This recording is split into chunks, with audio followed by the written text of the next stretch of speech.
You're listening to The Globalist, first broadcast on the 27th of November 2024 on Monocle Radio. The Globalist, in association with UBS.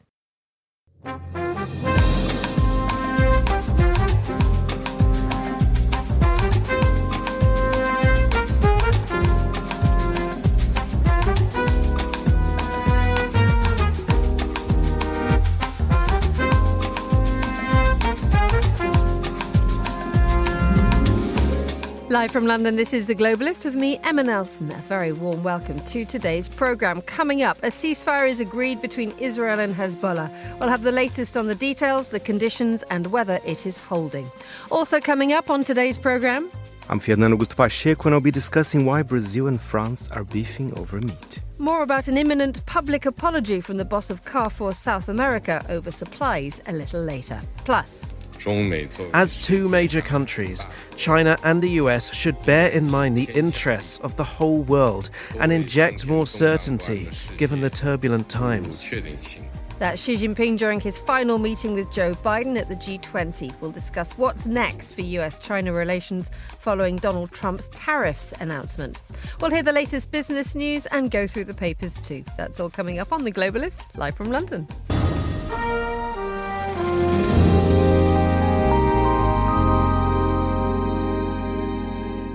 First, a look at what else is happening in today's news. Police in Brazil say they've found proof that the former president Jair Bolsonaro plotted a coup to overturn the outcome of the 2022 election, which he lost to Luiz Inácio Lula da Silva. Police in Laos have arrested the manager and 7 members of staff following the deaths of 6 tourists following suspected methanol poisoning. And the head of Sudan's army has authorised the United Nations to establish supply hubs to deliver humanitarian aid. Stay tuned to Monocle Radio throughout the day for more on these stories. But first, a ceasefire to end the fighting between Israel and the Lebanese militia group Hezbollah has been agreed after a meeting of the Israeli Security Cabinet. It came into effect 5 hours ago. So far, it appears to have held.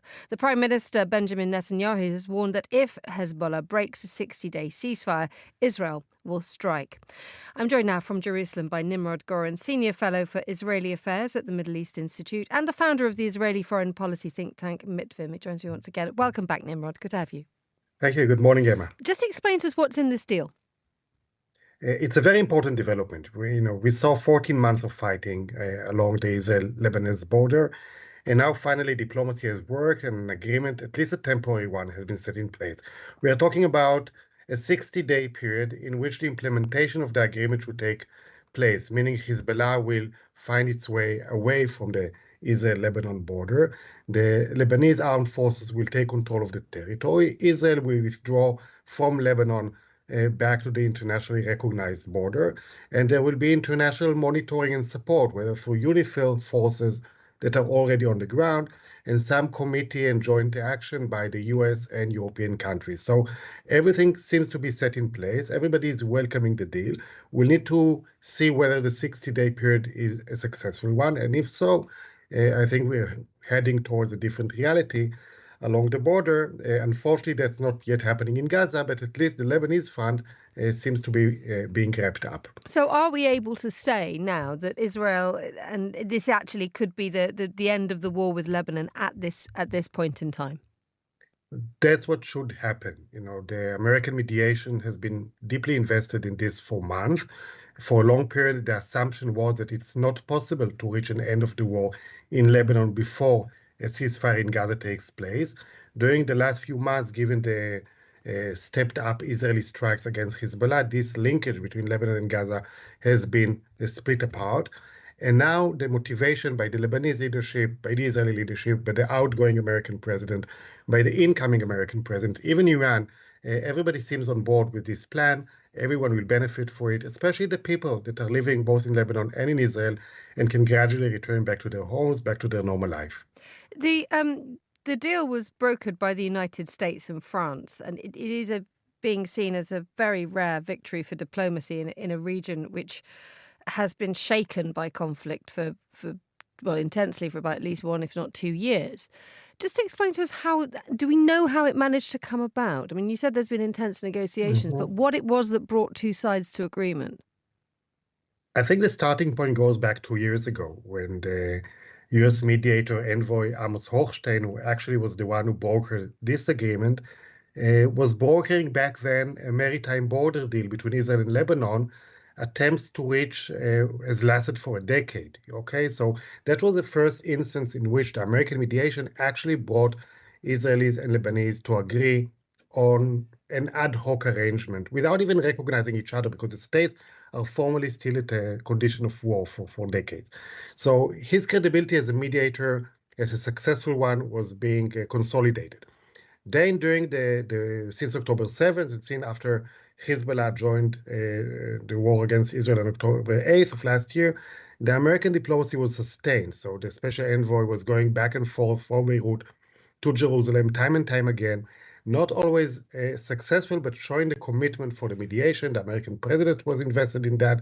So then what had to be done was to conditions on the ground to be aligned with the mediation efforts, and that was kind of what I described before happening on the battlefield. When those reality changed, was the willingness to go for a bilateral agreement that is not part of a broader regional Gaza-related ceasefire, then I think all that diplomatic package that Amos Hochstein, with the involvement of the French, managed to define throughout this month through talks with the different leadership, could have finally been implemented. And that's a successful diplomacy at a time when, as you said, we see mostly security, mostly warfare, and less diplomatic successes. Who seems to be the winner in this one? There are some who are saying that effectively Israel is largely getting what it wants from this deal. And there are other critics who are saying that actually the United States strong-armed Benjamin Netanyahu into this. I think the motivation of Netanyahu was not to stay in Lebanon. Unlike the war in Gaza, where Netanyahu has political benefits for himself by prolonging the war in Lebanon should have ended, because Israel achieved most of his major objectives. Israel has dramatically weakened Hezbollah over the last few months and is now facing a totally different reality along the border. So Israel wanted it to happen. I think the Lebanese leadership, not the Hezbollah leadership, but the leadership, the prime minister, the caretaker prime minister of Lebanon, the foreign minister, they have repeatedly voiced support for that. I think there is hope that this change of balance of power with Hezbollah will also have impact on domestic Lebanese politics, enabling the Lebanese state to get out of political and economic crisis. The Americans definitely benefit from that. So that's how agreements are being born, when different sides of the conflict see benefits in them, see value, and have an interest in their success. So that's a condition now. It's a good starting point, but it's a very delicate situation, including the involvement of Iran, that we saw what happened between it and Israel earlier this year. So there's a lot of factors, but the way the diplomacy managed to reach the deal, it can also make sure that this deal is successfully implemented and enable the sides to go forward beyond that. There have been objections, though, not least from the Israeli side, that some parts of the security cabinet and leaders in northern Israel have said that this is not what needs to be done. I mean, we've had the ultra-nationalist security minister, Itamar Ben-Gvir, saying he wants to pursue the war to the point that Hezbollah is eliminated. This has not been agreed by everybody internally, has it? That's true. There are rarely issues in Israeli politics where you find a consensus. I think in this case, we were almost there, because the cabinet that voted yesterday, it was a 10 versus 1. So Itamar Ben-Gvir, that you mentioned, who is really on the far right of Israeli politics, was the only one voting against it. Even his ideological partner, let's say Minister of Finance Bezalel Smotrich, was also on the far right, supporting settlements in Gaza. Even he, voted in favor of that. So, in principle, what we see is the political spectrum willing to give it a chance. There is still criticism of Netanyahu. I think people living in the northern part of Israel, are concerned for their own security and safety. They are disappointed by how the government treated their needs along the year. They would have liked a more decisive Israeli act. And they look at Gaza, they may want to do the same, but as you know, what Israel did in Gaza is not viewed very, very favorably in the international community. And I think it's good that Israel did not go to that scope also in Lebanon. So even if there are criticism, I think they are out of concern that the deal will not be implemented successfully. And if that will happen, and we'll see during the next 2 months that things are going in a positive way, you'll see more and more support to this diplomatic process and more momentum to getting a bit more beyond it, because the eventual goal is for Israel and Lebanon to follow this ceasefire into debate and discussion about the land border. All kind of agreements they had before the war, maybe now there will be a momentum for additional gains. on the Israel-Lebanese relations. Now, for the next 60 days, we have an international mechanism monitoring the Yeah. situation to make sure that the ceasefire holds. I mean, what does that constitute? And what would constitute a breaking of this deal? Because Israel has said that the moment that Hezbollah break it, then they strike.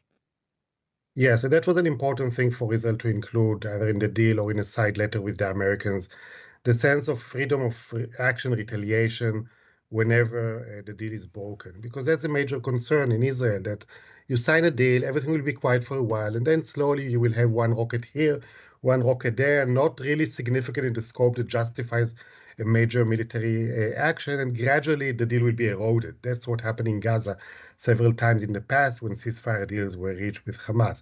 So that is the concern, and therefore Israel wanted to make sure that it has the legitimacy to reply to any break of the deal. And it was not enough to have only the Lebanese army and UNIFIL on the ground. Israel felt more secure with having the US more heavily involved as part of this monitoring mechanism, through which if there is a claim of one side breaking the deal, a complaint could be made to that committee, and that will be checked over there, and there will be attempts to deal with that. So on one hand, there is the freedom of retaliation if things are broken down, but there is also a mechanism that can do the work before retaliation is happening. So one side can file the complaint and try to fix it. I think it's very important to have the US and the European powers as part of that deal. It reassures, I think, both Israel and both Lebanon. Let's talk about the international reaction to this. There's been widespread welcoming it from the likes of the French, but they were part of the brokering of the deal. But importantly, Iran, a backer of Hezbollah, a backer of the Palestinian group Hamas, as well as the Houthi rebels that have been attacking Israel from Yemen, they have welcomed this deal. I mean, how important is that?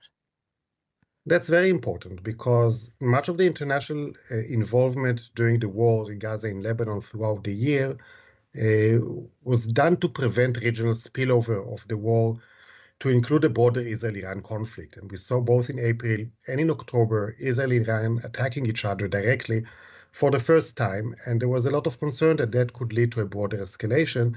Those attacks were contained as they happened through diplomatic channels. But now that we have this Israel-Lebanese agreement or Israel-Hezbollah agreement, and that Iran is giving the blessing to that, I think it's an important step in de-escalating the tensions between Israel and Iran. And it is coupled with the anticipation of the Trump presidency. We know the previous policy of Trump against Iran, this maximum pressure approach.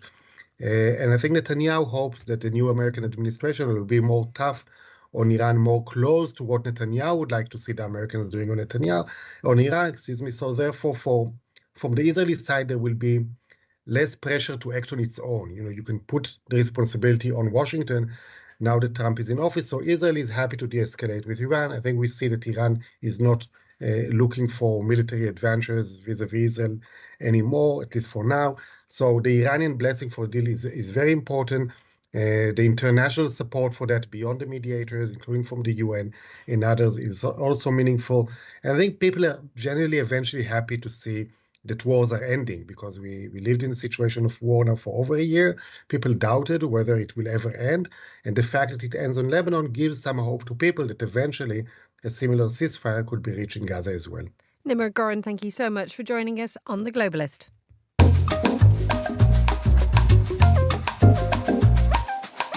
Just nudging 7:14 here in London, 8:14 a.m. if you're listening in Paris.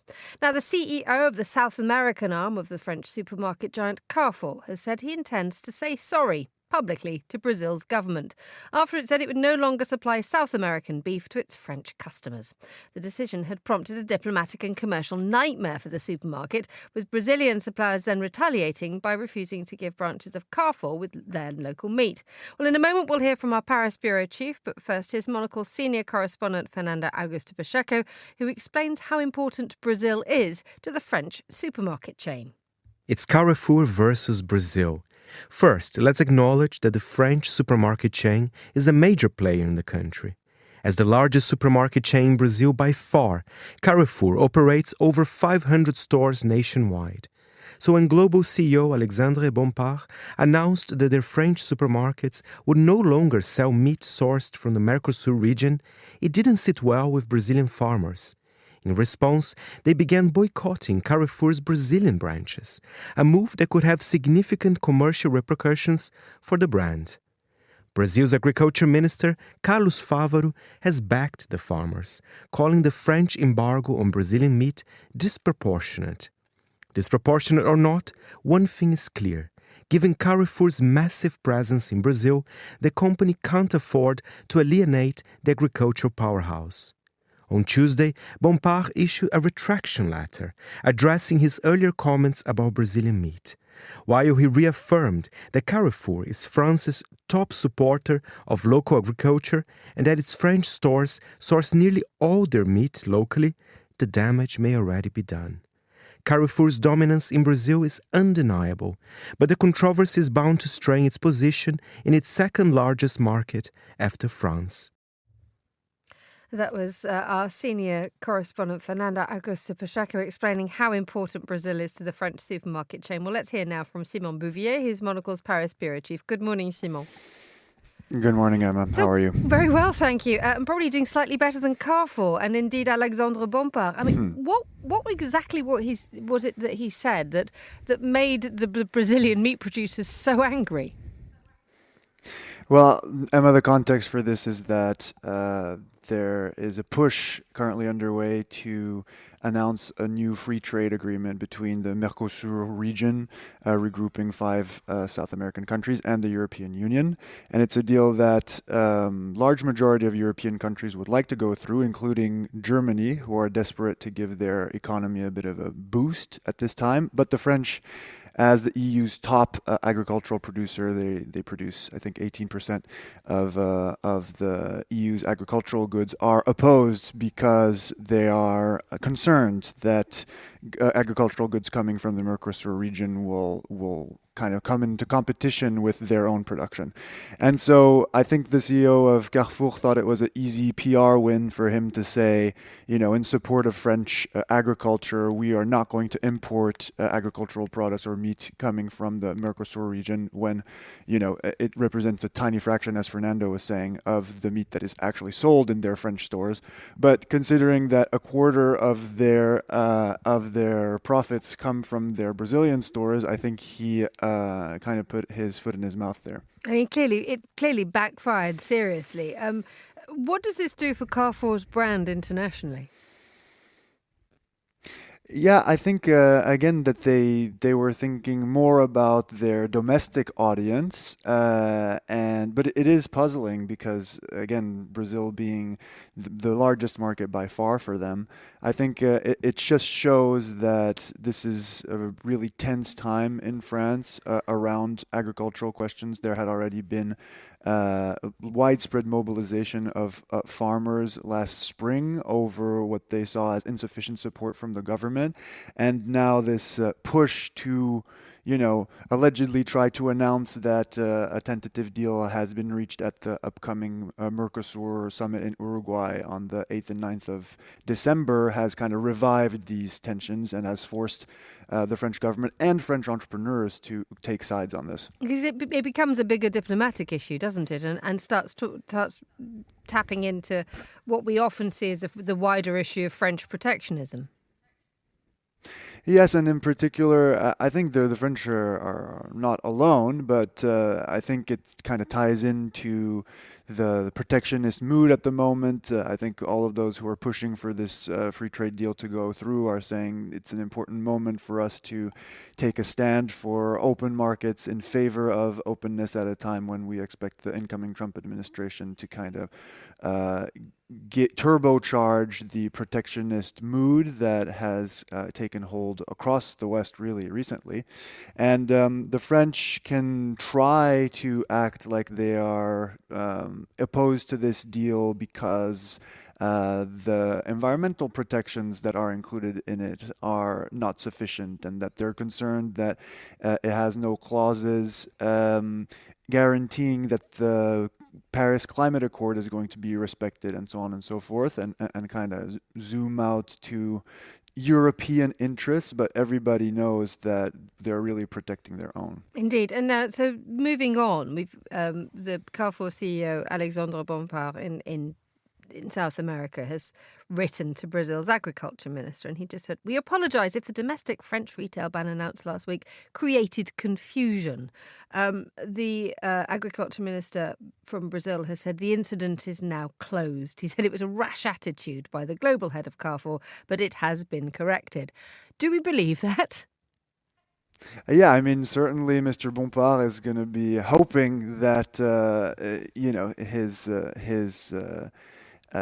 kind of rush to come to France's defense and kind of present himself as a champion of French agriculture doesn't go further than that, because, again, the tension between these big French companies wanting to take sides and show that they're the good guys in a time that is very tense here in France over, these budget negotiations on that kind of presage some austerity and tougher times ahead for the French economy.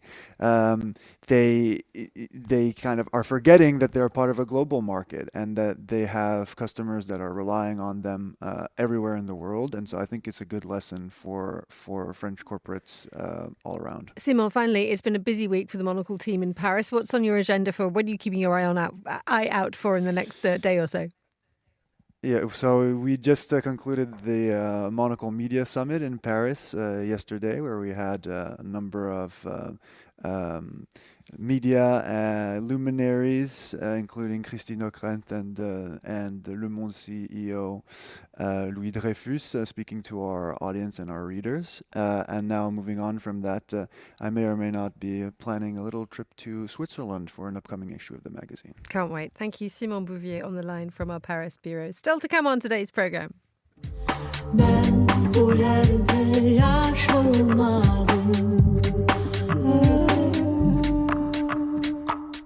That was the Ukrainian Eurovision winner from 2016, Jamala. She'll be talking about her new album a little bit later on today's Globalist. UBS has over 900 investment analysts from over 100 different countries. Over 900 of the sharpest minds and freshest thinkers in the world of finance today.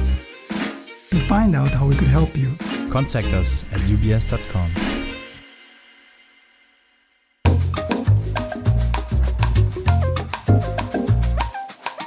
8:22 in Zurich, 7:22 here in London. Let's have a look at today's newspapers. I'm delighted to say, joining me in the studio is Rob Harris, Europe correspondent for the Sydney Morning Herald and The Age. Good morning, Rob. Hello, thanks. How are you doing? All well? I'm well. Excellent. Right, lean into the microphone just a touch more for me and we'll hear you a bit more clearly. Looking at the papers today, you've spotted this astonishing story in Le Monde. I have, yeah. It's really interesting, and any domestic news out of China is always, incredible because we don't get a lot of it. But there's this wonderful story by the Le Monde correspondent just talking about the spate of deadly attacks that's been going on in China. And, of course, we've heard nothing about. Over the past sort of 12 months, there have been 7 sort of mass stabbings and attacks outside supermarkets, but also targeting schools and universities. And it's left a lot of Chinese people puzzled as to why it's happening. They're describing it as a revenge on society. But the interesting thing is it's not being reported in domestic news. Earlier this month, President Xi actually intervened and said we have to do more to stop these things. We have to do more to support the victims. But then later there was a mass stabbing outside a Walmart. And on that night, it didn't appear on the news at all. And it's becoming a huge problem in society. So authorities, when they are being asked about this, are saying, and this is being reported in the paper, saying that these are isolated incidents, are practical issues such as unemployment, debt, mental instability, sort of nothing to worry about in terms of a general spate. But just explain to us just how widespread these attacks are. And when you mean mass stabbings, is there more than 1 or 2 perpetrators? Paint us a picture. Well, they're all. There's no indication that they're linked at all. But often they. There's not a lot of reporting about them, but in one instance, as I said earlier this month, there was a man, in fact, who went into a school with a knife, wounding people, including students. They said he was indebted and had a divorce settlement. There was another one at a supermarket where I think up to 25 people were stabbed. Another one drove a car into a crowd outside a sports complex. They all seem to be different and no common motive, but getting worse and worse and in their intensity. Right, let's move on to a story that's been dominating the headlines out of Australia, this ban of people under 16 from using social media. I think the world is watching to see, obviously Australia's jumped first here. Yeah, they have. Look, it's passed the House of Representatives, so it's basically will become law next week. Possibly later today if it passes the Senate.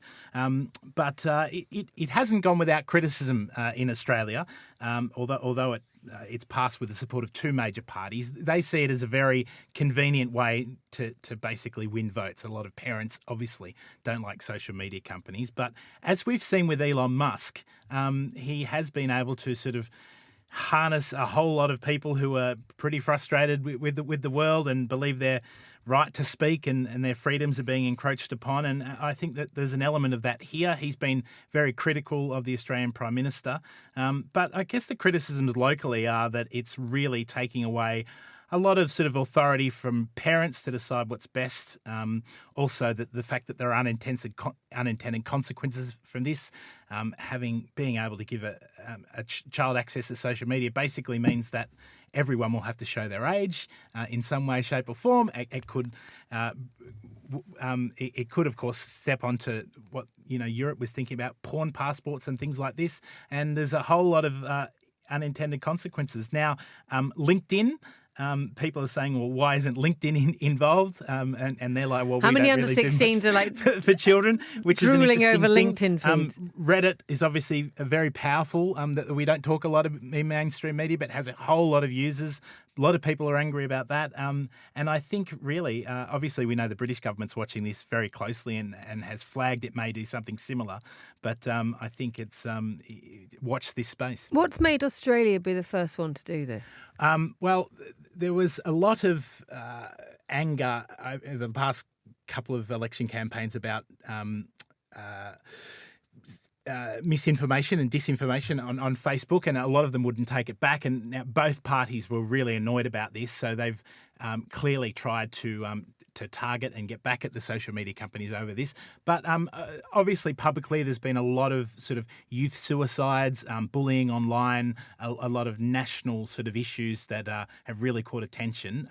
And I think it's come up in a lot of focus groups that every political party does, and they basically see this as a way to insert themselves into the debate that's going on in mothers' groups and that parents are having around kitchen tables about whether their kids should access social media or not. Mothers' groups. Right. Let's move. Fathers' groups as well. Thank you. Let's move to, we've heard it just a touched on in the headlines at the beginning of this programme, this astonishing story about the Brazilian police saying that Jair Bolsonaro, the former president, was directly involved, not indirectly, but directly involved in an attempted coup to try to overturn the 2022 presidential election, which he lost. It's rather incredible, isn't it? I can't get enough of this story. And this report has dropped sort of overnight, 884 pages of it. I haven't been able to read through it yet, but they have recordings, they have lots of documents. And in fact, there's also the allegation that he directly knew of the plot to assassinate his opponent as well. It's called that was called the Green and Yellow Dagger plot. It's led to the arrests of 4 elite soldiers and a police officer. But it is rather fascinating. Now, of course, he faced the media earlier this week. He said he's a victim of persecution and the term coup d'etat has never been part of his lexicon, which I thought was a fascinating quote. But 36 people conspired to retain power in the event of electoral defeat.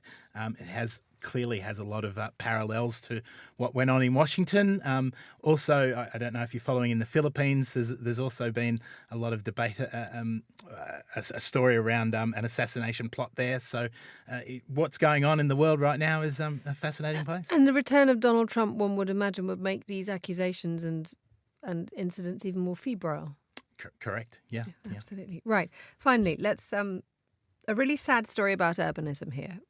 London Smithfield Market and Billingsgate Fish Market, they have been part of the London map for nearly 1,000 years. 850, 900 years they've been around. And they're closing. It is a sad story. I've been to these markets many times. Every time an Australian agricultural minister comes to town and spruiks a free trade deal, they always go to Smithfield Market at sort of 5 a.m. and get photos. But of course, there's been speculation that Smithfield may be closing or may be on the move for a long time. We know last year that the economics around that really blew out, and it was going to be a £1 billion relocation plan. That's not going to happen, and the City of London Corporation has voted to close the markets. Interestingly enough, a lot of the reasons why they talk about people are eating less meat and fish, an increased amount of trade is handled directly online, and the majority of traders will continue with their business, and they see markets, the strength of markets have always been the traders and not the buildings, and they will survive. But in terms of London and a landmark and the tradition of people going to the market to buy their meat there, it's incredibly sad. It's incredibly sad. And there's an excellent article in The Spectator, actually, that I urge you to read, because it goes back to its history. I mean, it was first reported in 1133. Charles Dickens wrote about it in Oliver Twist. And there was an accusation that the decision to close it hasn't been done in an entirely transparent way. I mean, obviously, those who've made the decision can't be here to tell us about what's happened. But by all accounts, the public and members and journalists were not allowed into the meeting in which the City of London Corporation decided that they would not move the market to a planned site in Dagenham. It's one of those questions that you have to ask yourself about big cities such as London, which have a history but also have a future. It's someone once said to me, "Let me know when they've finished London." It's going to be continuous. But the loss of something like this in terms of its identity is what? I mean, you say that from an international point of view, it's where the Australian Agriculture Minister goes to. Yeah, exactly. Really interesting comments from workers in the Times this morning.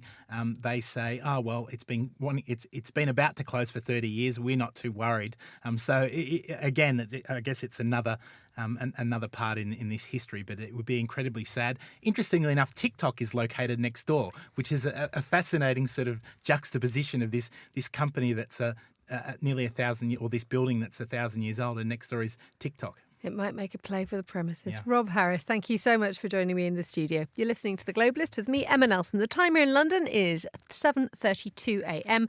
Let's have a look at some of the other headlines we're keeping an eye on today.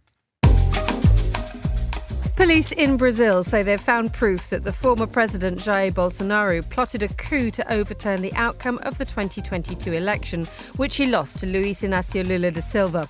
A police report has been published which also alleged Mr. Bolsonaro knew about a plan to assassinate Lula. Mr. Bolsonaro had previously denied committing any crime. Police in Laos have arrested the manager and 7 members of staff following the deaths of 6 tourists following suspected methanol poisoning. The owners of the hostel have previously denied serving drinks containing the toxic substance, which is sometimes used as a cheaper alternative to alcohol. And the head of Sudan's army has authorised the UN to establish supply hubs to deliver humanitarian aid. The UN humanitarian chief welcomed the announcement after talks in Port Sudan. This is The Globalist. Stay tuned.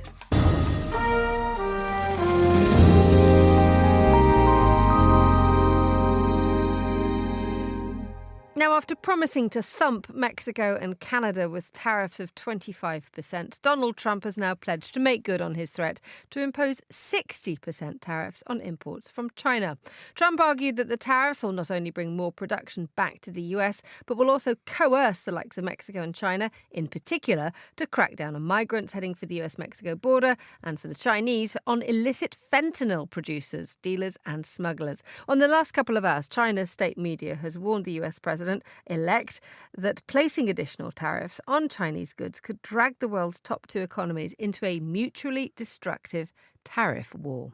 I'm joined now in the studio by David Schlesinger, independent advisor and commentator on media journalism and China. Welcome back, David. Good morning to you. Good morning. Just one quick correction. While Please do. during the campaign, he did promise 60% tariffs. Yesterday, he only said 10% additional. So who knows what Trump has in mind. Okay, but whatever it is, thank you very much indeed for that correction. I'm sure everyone's breathing a sigh of relief in Beijing that it's not 60%. Yet. Yet, and this is a thing, isn't it? Because we need to sort of place it in a bit of context.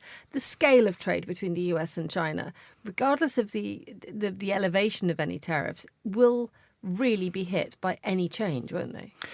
Well, I have to say that this time around, China is much better prepared. The first time Trump came to office and started playing his tariff game, it was a surprise for China. China wasn't well prepared. China was very dependent on its U.S. trade. But in fact, over the intervening years, decoupling can work both ways. And now China's major trade partner is ASEAN, the Southeast Asian states. Its second major trade partner is the EU. And the U.S. is now down to third place. Of course, that's still huge. That's big. But China has done so much to diversify. In terms of China outward investment, the biggest destination was Saudi Arabia last year, and then Indonesia. So China is expanding around the world so as to lower its dependence on the U.S. Will it hurt? Of course it will hurt. No one in the world can do without U.S. trade. But if Trump goes against everybody, yesterday he mentioned Canada, Mexico. Earlier during the campaign, he mentioned going after the EU as well. So what's the world going to do? They're going to have to trade with each other if they can't trade with the U.S., and that will only be to China's benefit. I mean, and this isn't the first time, because if we go back to the first Trump administration in 2018, they started to ramp up trade measures against Beijing then, and things have, to all intents and purposes, still survived that. Absolutely, because China has diversified. Think about, for example, the sanctions against Chinese technology. Yes, it's hurt. Nobody in the U.S. or in the U.K., for that matter, buys a Chinese mobile phone. But China has 48% mobile phone share in Africa. And in Nigeria, it has 80% share. Now, maybe in dollar terms, it's not quite as big as if they had a big share of the U.S. or U.K. market, but it's cementing important trade ties with Africa. We've talked often on this show about the Belt and Road Initiative. That's really part of expanding China's tentacles. There's this famous statement that you often hear from leaders in emerging markets, that when they ask the U.S. for help, they get a lecture. When they ask China for help, they get an airport or a hospital. That has its basis in fact. The Chinese have reacted, though, in the last couple of hours. State media has said that any pledge by Donald Trump to slap additional tariffs on Chinese goods over a row of fentanyl could drag the two top economies of the world into a mutually destructive tariff war. I mean, how accurate a warning is that, given what you've just said? Nobody wins a trade war. China said that, and I think that's an accurate statement. I think the U.S. is quite dependent on what it imports from China. It doesn't do it just for fun. People need their Christmas toys. They need their clothes. They need their technology. So it will hurt U.S. consumers. It will hurt China's manufacturers. It's not good for anybody. Tell us a little bit more about the fentanyl issue. This seems to be the trigger, but it's a problem which besets both the US and China, and has up until now required and enjoyed very good cooperation. Yes. Now, I think this is a bit of a red herring, I think. If Trump had said he wanted to impose tariffs for some trade reason, there are mechanisms through WTO that take a lot of time and require investigations. There's a whole legal process. But by saying it's because of drugs and fentanyl, it's more of a national emergency type situation, and he can just do what he wants. So it's a bit of a red herring. However, fentanyl is a huge problem in the U.S. It causes 100,000 deaths a year. It's really not good. But be very clear, China does not export fentanyl to the U.S. What China does is it exports chemicals to Mexico in particular that can be used for making fentanyl. And this is the crux of the problem that we all know from Breaking Bad, that when you make synthetic drugs, you use very ordinary chemicals that have very natural, ordinary uses in pharmaceuticals and cosmetics and industry. And so it's a bit hard to crack down when most of the chemicals you use can be used for perfectly legitimate things. Quick question while I've got you in front of a microphone. We've had breaking news in the last couple of hours that the Chinese defense minister has been placed under investigation for corruption. And he's only come into office, less than 12 months ago. And he's the third in how many years? He's the third in a row. I can't, not that many years. So yes, to lose one defense minister is careless. To lose two is a shame. To lose three is an embarrassment, I guess you could say. But I think this is an indication of two separate things. Number one, yes, China's filled with corruption. And that's part of this fentanyl issue as well. One of the reasons it's hard to crack down on exporting chemicals is that many people benefit from the trade both directly and through backhanders. So Xi Jinping has been cracking down on corruption in the military. That's absolutely good to crack down on corruption. It's horrible that it's so endemic. But I think we can also read this as Xi really wanting to put his mark on the military, just like Donald Trump is threatening to fire hundreds of generals who aren't loyal. Xi wants to make sure the military knows who is in charge, and he has no problems at all. David Schlesinger, thank you so much as ever for joining us on Monocle Radio.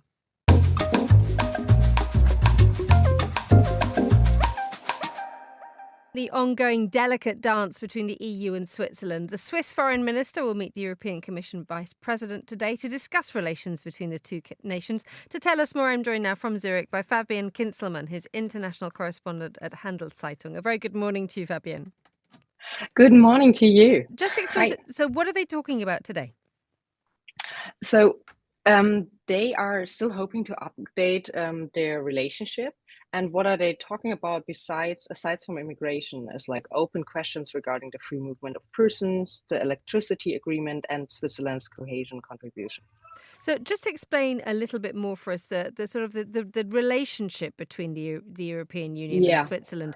It's not an easy one.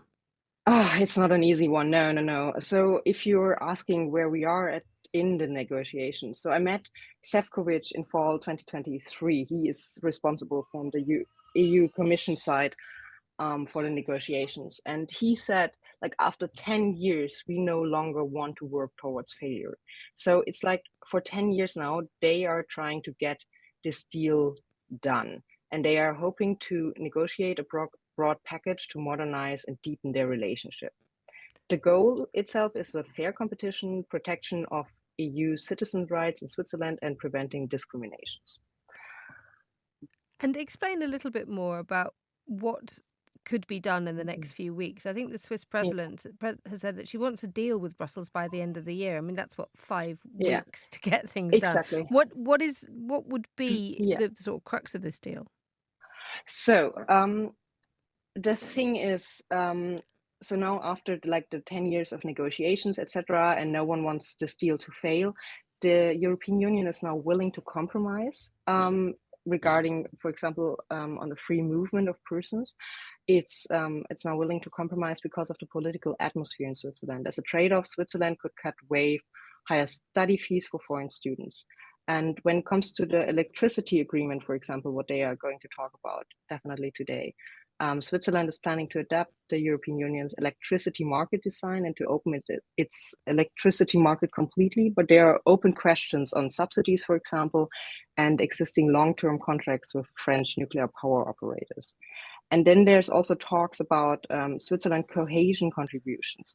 So far, Switzerland always treated this as something voluntarily.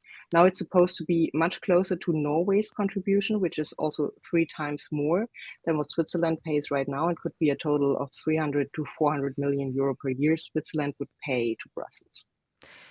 The way that this seems to be approached is in a very sort of piecemeal, siloed way. We're talking about electricity and this, that and the other. Is there a general strategy or a general vision that the Swiss and indeed the EU have in terms of the way that they treat each other? Yeah, so it's what I already said is like the thing that like both parties are very nervous because they don't want it to fail. So they are like more willing to compromise and to find common ground on issues, but it's of course like the EU has certain rules on free movement, etc., where they will not back off. Fabian Kinzelmann, thank you so much for joining us on Monocle Radio. You're listening to The Globalist.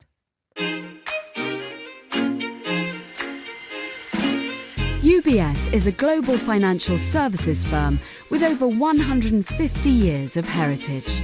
Built on the unique dedication of our people, we bring fresh thinking and perspective to our work. We know that it takes a marriage of intelligence and heart to create lasting value for our clients. It's about having the right ideas, of course, but also about having one of the most accomplished systems and an unrivaled network of global experts. That's why at UBS, we pride ourselves on thinking smarter to make a real difference. Tune in to The Bulletin with UBS every week for the latest insights and opinions from UBS all around the world.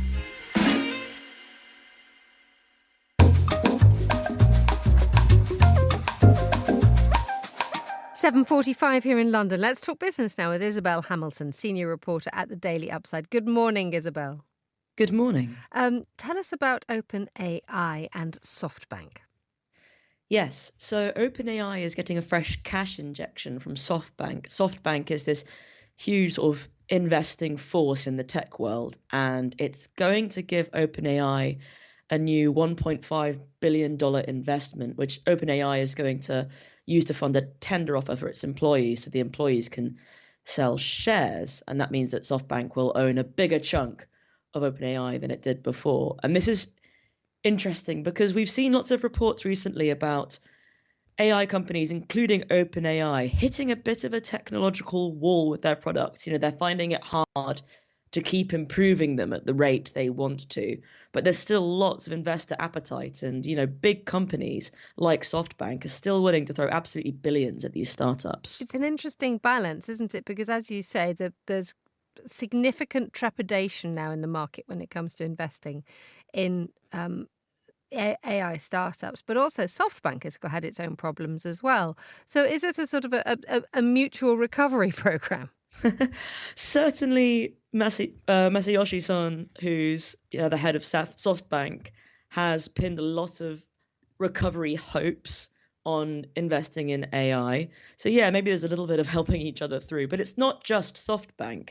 Amazon last week plugged $4 billion into a generative AI startup called Anthropic, and that takes their total investment to about $8 billion.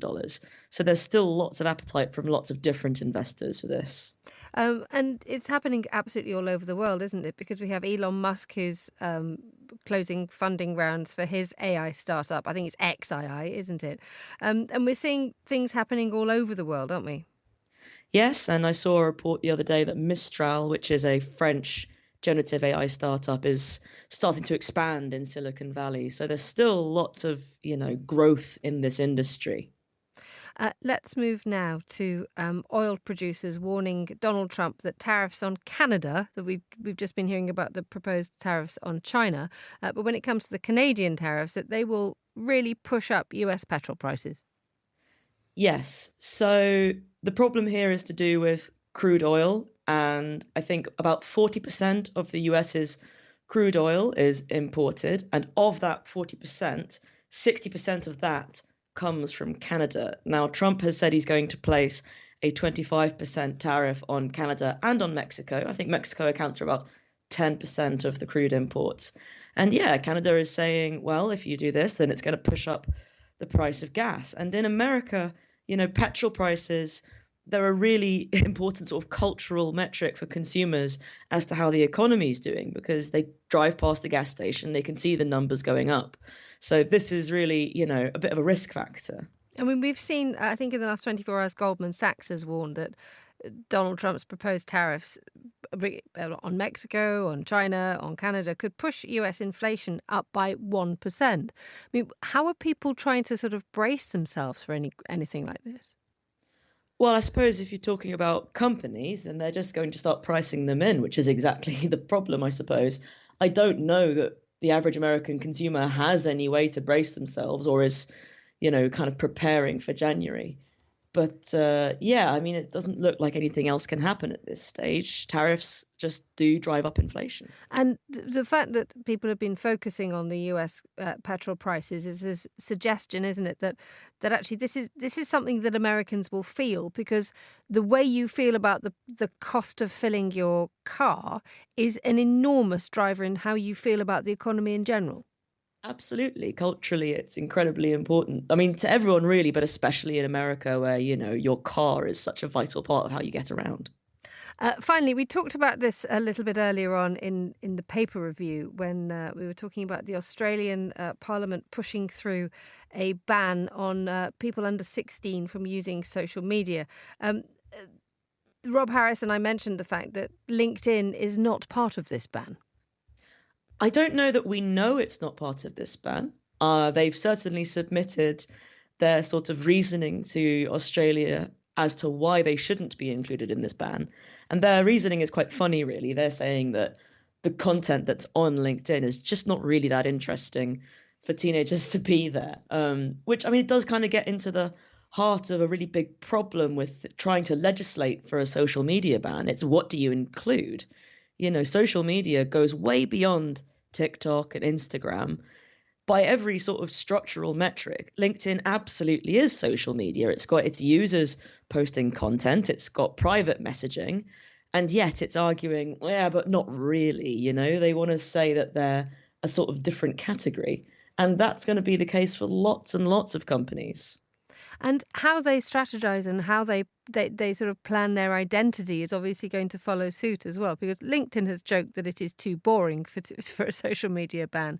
But if you are a social media company, you will, I wonder, start to redirect your energies in terms of who you are targeting. Well, I suppose that's true. And also, there's the worry that if this ban comes into force, and let's say it only targets a small handful of the kind of big name social media companies, where will kids go? Will they go and start up a little cottage industry on LinkedIn? Or will they go to less regulated parts of the internet that are actually a bit more dangerous? This is a really big consideration for the lawmakers. So that what you've just described is there's a possibility that teenagers could actually start sort of small industries on LinkedIn, and it could actually transform it. Who knows? If they're kicked off the platforms that they spend huge amounts of time on, they're going to start to look for elsewhere to go. And that's something that the policymakers need to think about. Teenagers need somewhere to go if you're going to take this away from them. I look forward to the LinkedIn feed being filled with flipping trainers. Isabel Hamilton, thank you so much for joining us on Monocle Radio. You're listening to The Globalist.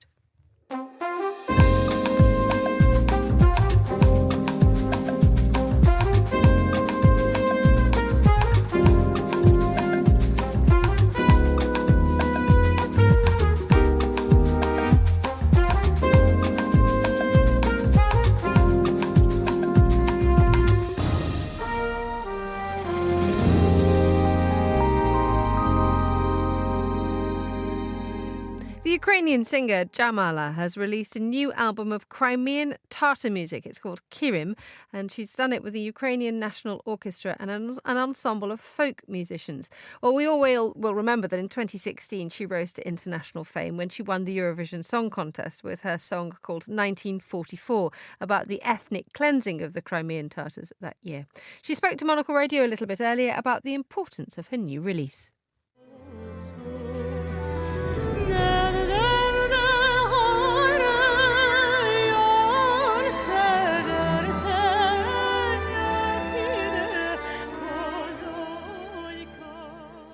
Kırım is absolutely a unique album of ancient Crimean Tatar songs.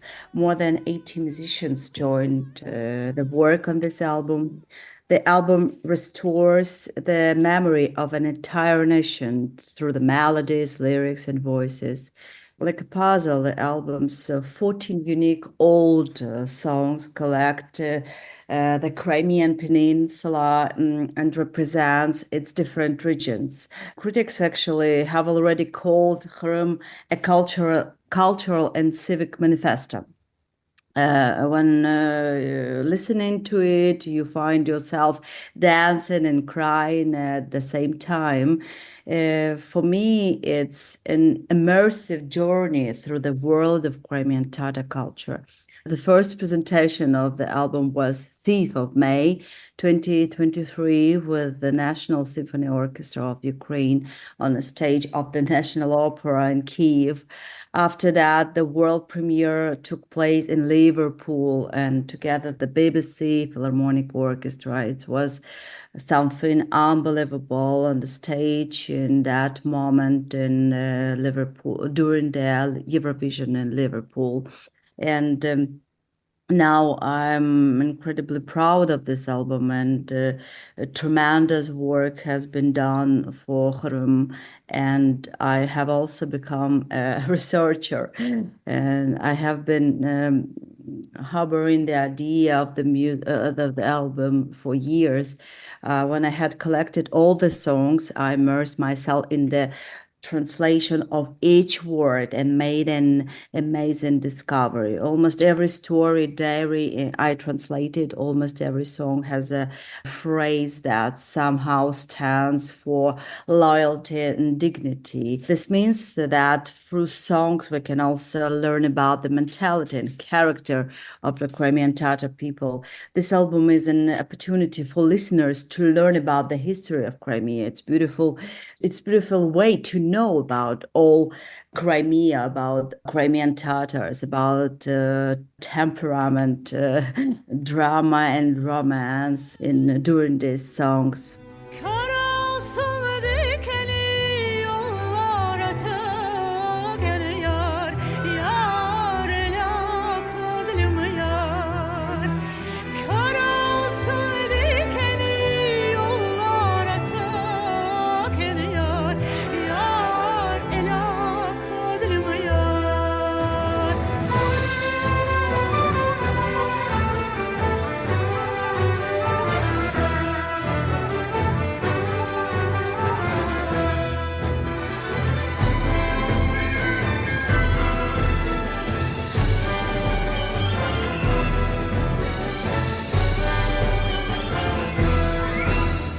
For me, it sounds like soundtracks.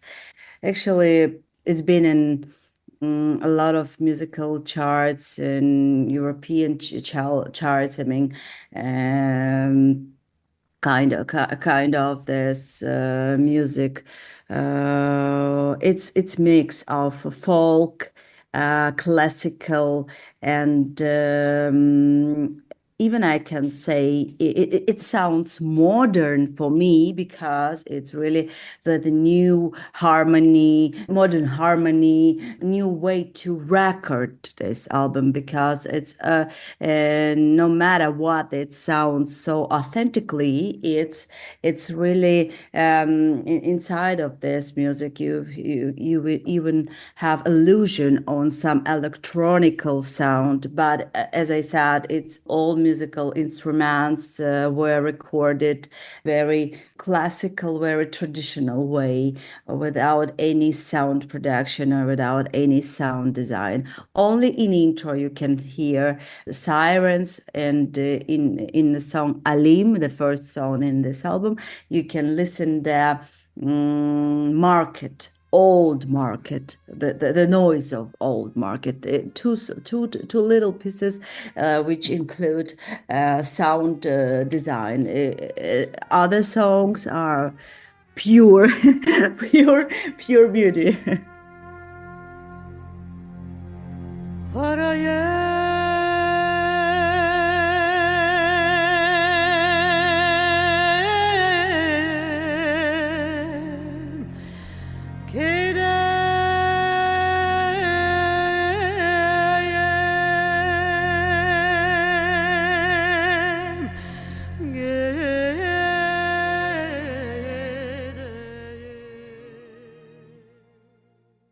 And that was the sound of Jamala there, and her new album, Kirim, is available now. And that's all the time we have for today's programme. The warmest of thanks to all my guests and to the producers, Hassan Anderson, Tom Webb and Laura Kramer. Our researcher was Maisie Ringer and our studio manager was Flynn Simons, with editing assistance from Steph Chungu. After the headlines, there's more music on the way. The briefing's live at midday here in London. The Globalist is back at the same time tomorrow. Hope you can join me for that if you can. But for now, from me, Emma Nelson, goodbye. Thank you very much for listening.